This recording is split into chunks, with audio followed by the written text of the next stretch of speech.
Hello, and thank you for joining me. Today, we will be talking about what to do before I say I do. Basically, we will be talking about what to do before you get married. Marriage is a project and a destiny decision that shouldn't be entered into lightly, especially if you love your destiny and if you love yourself. Marriage requires more than love, more than physical attraction, more than butterflies in your stomach. Marriage requires planning, commitment, self awareness, planning, and personal development and personal growth. You have to ensure you love yourself before you get married, or else you will think your spouse will be able to fulfill all your emotional needs. And you have to ensure you love your spouse or you love the person you're settling with, because marriage is going to test your loyalty and it is going to test your love, because you have to at some point be able to support your spouse through joyful moments and challenging times. Luke chapter 14 verse 28 to 30 states, is there anyone here planning to build a house doesn't sit down first and figure out the cost to know if he will be able to complete it? This verse emphasizes the importance of counting the cost before undertaking a significant project. Now we're talking about marriage. You have to ensure that this is what you want to go into. You have to ensure you're ready. Like I said, marriage is going to test your loyalty and your love, because you will have challenging times and you will have joyful moments. You have to settle for somebody who is ready to support you through joyful moments and through trying times, and you have to be ready to support that person through joyful moments and trying times. So having a structured approach and a checklist can actually save you a lot of headache in your marriage or before you get married. You need to ensure you understand your identity first before you get married. Why do you need to understand your identity? Because understanding your identity answers the question of who am I? When you understand your identity, you won't settle for less. You will only settle for God's best for you. Because when you understand your identity, you understand that your identity is found in God, because you have a relationship with God. And so you understand that your identity is found in the value that is derived in God, not in you getting married or being unmarried. So when you understand your identity, it doesn't make you arrogant, but it makes you understand that your spouse has limits. If you don't understand your identity, you put too much pressure on your spouse and feel your spouse is meant to provide for you and your spouse is meant to meet all your emotional, physical, mental, or financial needs. But when you understand your identity, you will understand that your identity is in God. Marriage is just should I say, an addition, but it does not complement you, it does not fulfill all your needs. And so when you understand your identity, you won't settle for less. You will know exactly what you are looking for and you will know exactly what you can offer. So your identity gives you purpose, and your purpose will actually help you to like deeply understand what you are settling for and understand who you want to get married to. If you understand your purpose and your identity, you won't just settle for anybody because you feel time is going. And the second thing to do is ensure you are working. For me, I believe marriage is not a poverty alleviation program, and that is why both men and women should work. Because work is not a curse. Work is you being productive and being impactful. So you have to deploy your skills, your gifts, and your talents legitimately in a way that you're making impact in the society and contributing to the society. Because when you deploy your services, your skills, your talents, and your gifts in one way or the other, you'll be able to earn a living legitimately. And so you'll be able to support yourself, and it helps you to be useful to yourself because you're deploying your skills and your gifts and talents here. So it helps you to be useful to yourself and to be useful to the marriage.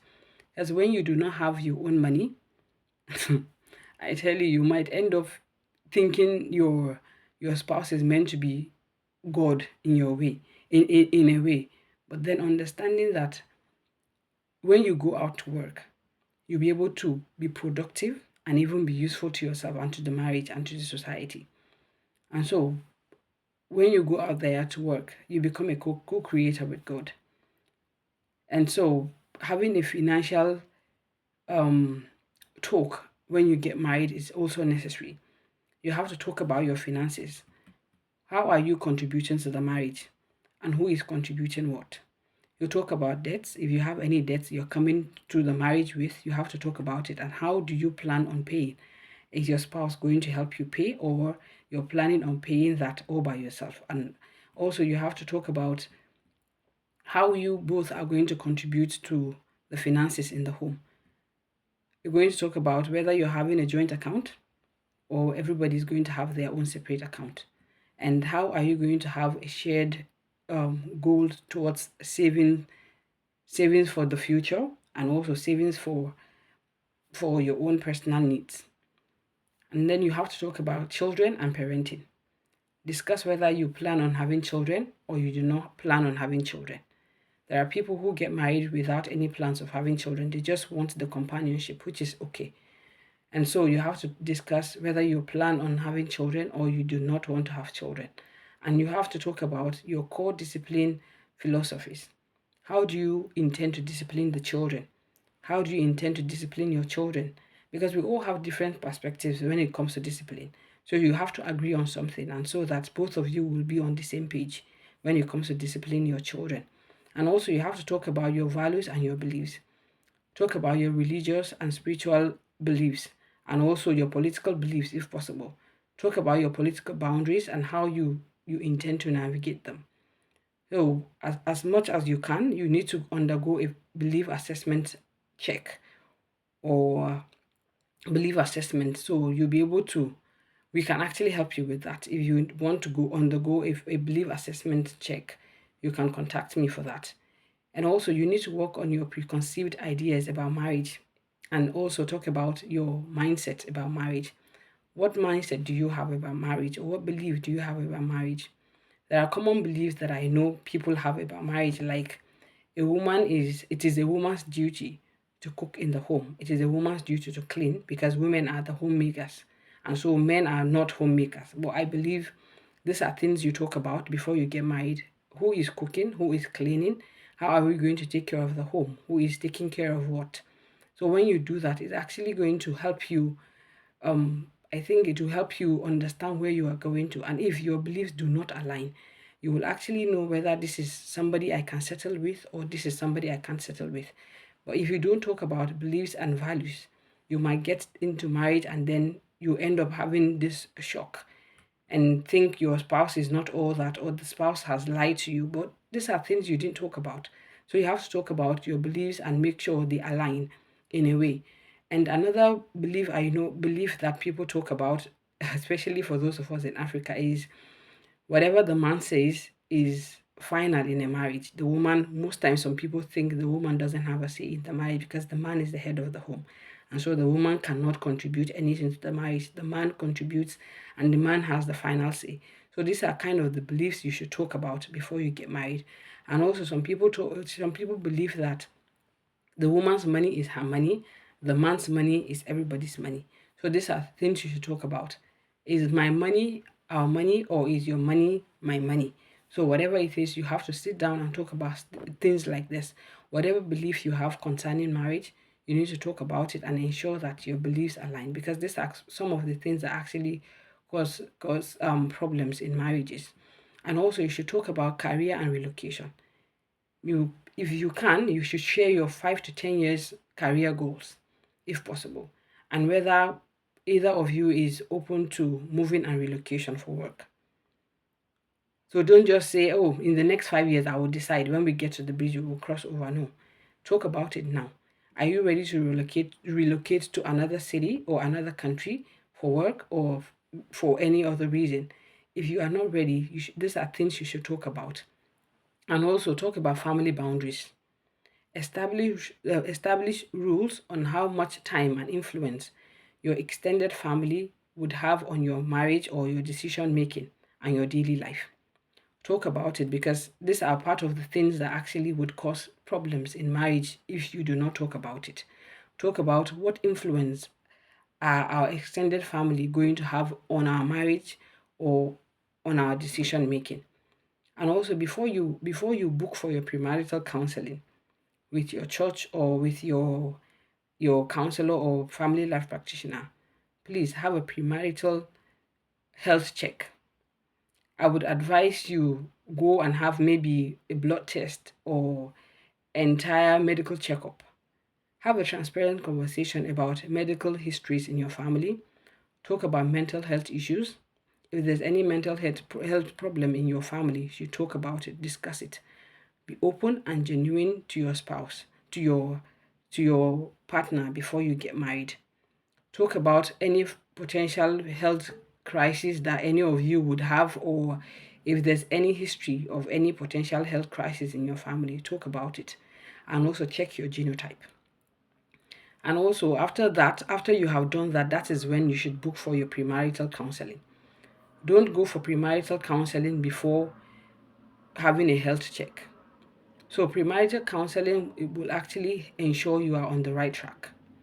So consider attending sessions with a trained counselor or a family life practitioner, and then you can attend a premarital counseling with your religious organization, which is very important because you also need spiritual guidance.